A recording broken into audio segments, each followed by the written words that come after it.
Alrighty, welcome back to the channel, you absolute legends, you glorious Rascallion resonators. The name's FOXSOL. We're playing some more Wuthering Waves, and in today's video we're going to sit down and we're going to discuss about how to take underutilized units, characters that you have not worked with, that you may have pulled and you've just put them on the back burner, say, oh, I'll get to them later. And how can we utilize them now and approach this more in a way to make them useful? Now this will, I will say disclaimer wise, that this guy will more approach to the idea of sub DPSs, to healers rather than DPS characters, because of the benefit that they would provide to a DPS character. So with that being stated, take a seat at the bar, relax, kick them feet up, grab a cold one, all the drinks are on tap, and let's get right into the video.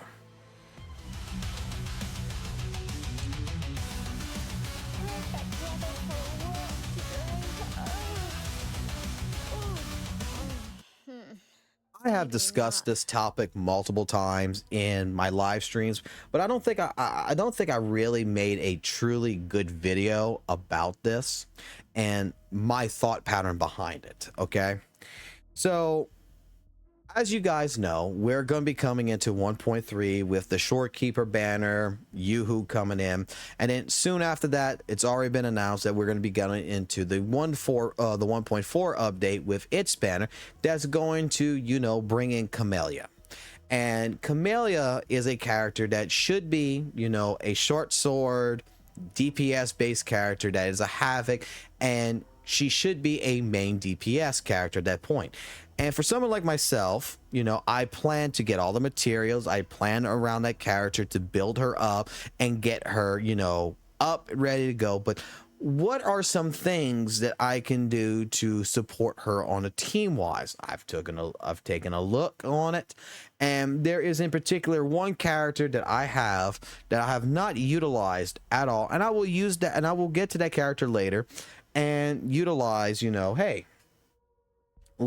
I'm gonna have to build this character up a little bit better than what it is, and I'm gonna have to make it useful, but I don't want to spend all my resources. I don't want to spend really that much time to truly build this character the right way and get this character up and running. So Danjin, as we know, with her outro skill, is going to provide the incoming resonator havoc damage amplification of 23% for the next 14 seconds or until they're switched out.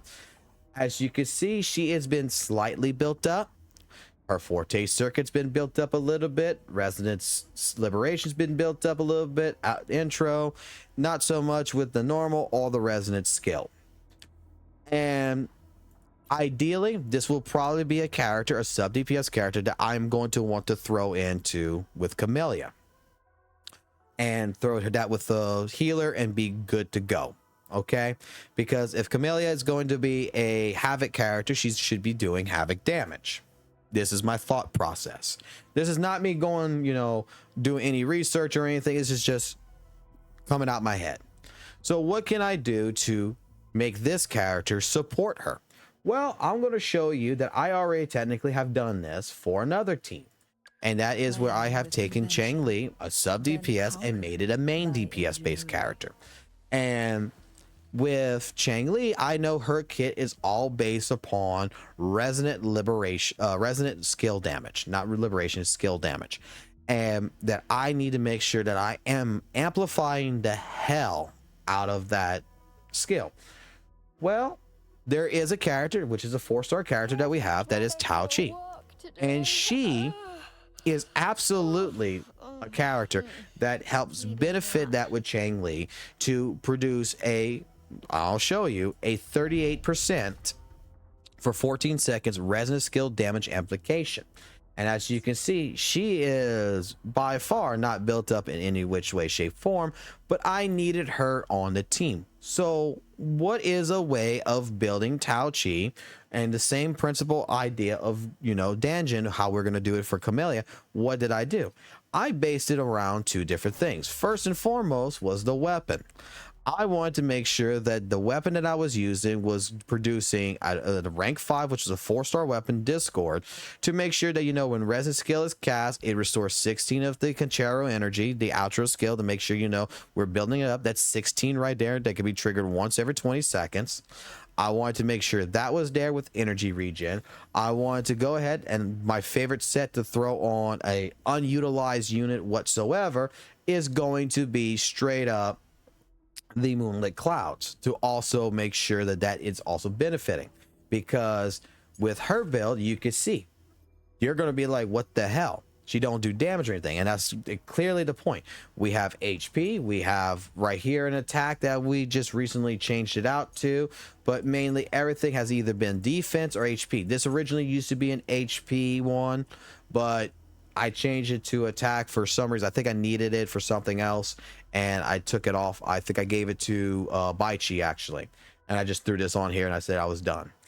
But in general, I threw nothing but HP based, you know, and defense based echoes on her to make her into a tank. Same point in time, I leveled her up. Originally she was level like 40. I leveled her up as much as I could. I put her actually around 70. It's just recently that we put her around level 80. Like back maybe about a month ago, we put her at level 80. And all I wanted to make sure is that she can take a hit. That was it. I wanted to make sure her energy regen was high. I wanted to make sure that her weapon was at least giving me more of the energy for the outro skill. But I wanted to make it into a tank. And I didn't bother to come in here and put any resources into any of these skills or anything of that nature. I said that later on I was going to do that, but I turned her into a complete tank. And the idea of it was that I want to make sure that this character, who is a slow hitter and everything else, is building up enough energy, is going as fast as fucking possible. We even had the Bellborn put on her to give her an additional, you know, shield on top to help mitigate more damage on top. And just so that way we can make sure that we're popping out when the time comes her outro skill to Changli, to ensure that resin skill damage would be amplified by 38%. With Camellia coming in, I will be probably doing a similar fashion with Danjin. The difference is I might be bringing Danjin up to like level 80. I'll be probably, again, you know, looking at a weapon that will be doing the same thing and is looking like, you know, the Sword of Night. Because, let's see, I don't have a weapon that helps build up anything, so the weapon that she might have might be beneficial. I would see later on what type of weapon to put on her. I'd probably leave it with this one just for right now. But I would probably take a look to see if there's any kind of weapon I can do to build up the GLYTCH energy. We would probably be doing an echo set that is going to be mainly focused around HP and defense as well, with Moonlit Clouds.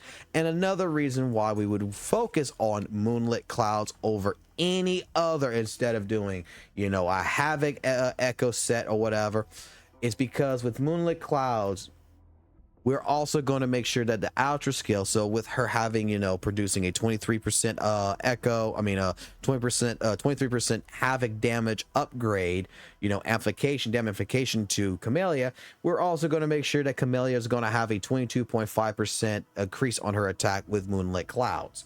And I feel like that would be more of a benefit to truly get her up and running, get her useful for the team, and then later on, after Camellia's built, then I can focus on building Danjin the right way around that, which would still be mostly based around the Moonlit Clouds echoes anyway. I probably would consider coming in here and building up, you know, more of the Forte tree in terms of, you know, havoc damage bonuses, the Forte tree itself here, build this all the way up, and just, you know, minimize this as much as possible. Not really focus on getting everything at level 10, not making sure that I'm doing all of the tree, but probably just focus on the mid tree right here. Probably, you know, either attack damage at 1.8% or just even, you know, one havoc, one attack, and just be good with that. Because I don't want to focus putting all my shells. I don't want to focus putting all my tuners. I don't want to focus, you know, worrying about what, you know, echoes, you know, at the point in time. I just want it up running and benefiting me, you know, for tower adversity against holographic bosses. I want to make sure that her entire position is like Tao Chi to Cheng Li, is that it is at a very minimum cost, and she's going to come in, she's not going to die in one hit, and she is just going to do what it takes to help benefit the DPS to give them as much of a buff as possible. So, and I even applied this principle aspect to Bai Chi in the beginning as well. Bai Chi was level 70. I just recently, with live streams I've been doing, have built her up to level 90 and actually start optimizing her a lot more. But even Bai Chi was the same way. I just threw, you know, a 4/4 echo set right this on purpose just to increase her healing where I wasn't having any of this built up. And I just recently started building up the resonant skill, the resonant liberation and such, just to be like, okay, now we're at a slow point and do that. My idea and my thought process behind all this is that if you can get away with minimum resource management, because let's be honest, the game's resource management, the inflation of cost of everything in here is so goddamn high that it legitimately hurts to build up a character, because you're seeing your shells just die because it costs us like millions to build one up.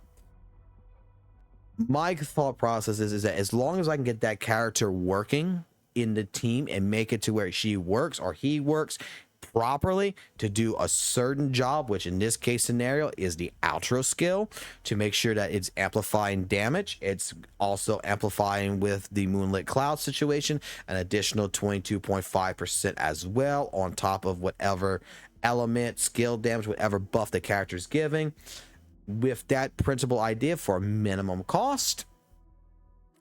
It is doing the job that I need it to do, which is buffing up a main character.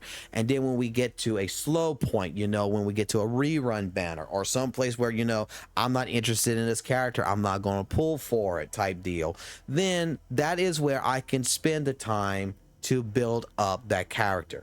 You know what I'm saying? Is that now we can take the time like I did with Bai Chi. I'm in a slow period. I'm not looking at pulling any more on Yao. I'm not looking at doing anything more. My Yao is done to the point to where I'm good with him. I'm happy with him. So I started focusing my attention on Bai Chi. We're at a slow point. We're waiting for 1.3 to come out. When 1.3 comes out, I'll be focusing, you know, a lot of my attention on Shorekeeper, Yoo-Hoo, and then we're going to be ending up hitting the GN rerun banner. When that hits, then that's where I'm going to build up resources for Camellia. I'm going to be building all that up, get her to where when she comes in that I can get her hopefully straight to level 90 with an almost fully maxed out tree, forte tree, skill tree. And then later on down the road, after my dungeons, you know, read, and when the time comes, if I like Camellia, I like the team, how it plays, then I will focus on bettering Danjon's entire set at that point in time. But that is for the slow point of the game. It is not for the point where I need them to work at this very moment.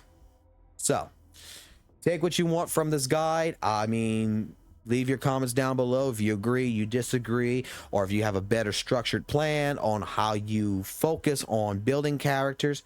But this is the way I do things, and if it helps you out, that's great. Let me know down in the comment section below if you're planning to do something like this. Like if you don't have Danjin built up and you know you're going to be using her with Camellia, then write it down in the comment section below that if you think that this guide is going to, if this idea is going to help you out with, you know, building her up for very minimum cost and all that good jazz. Alrighty, join our Discord server. The link is in the description below if you like to. And otherwise than that, take it easy, keep it real, keep it classy, keep it jazzy, and I will catch you on the flip side. Peace.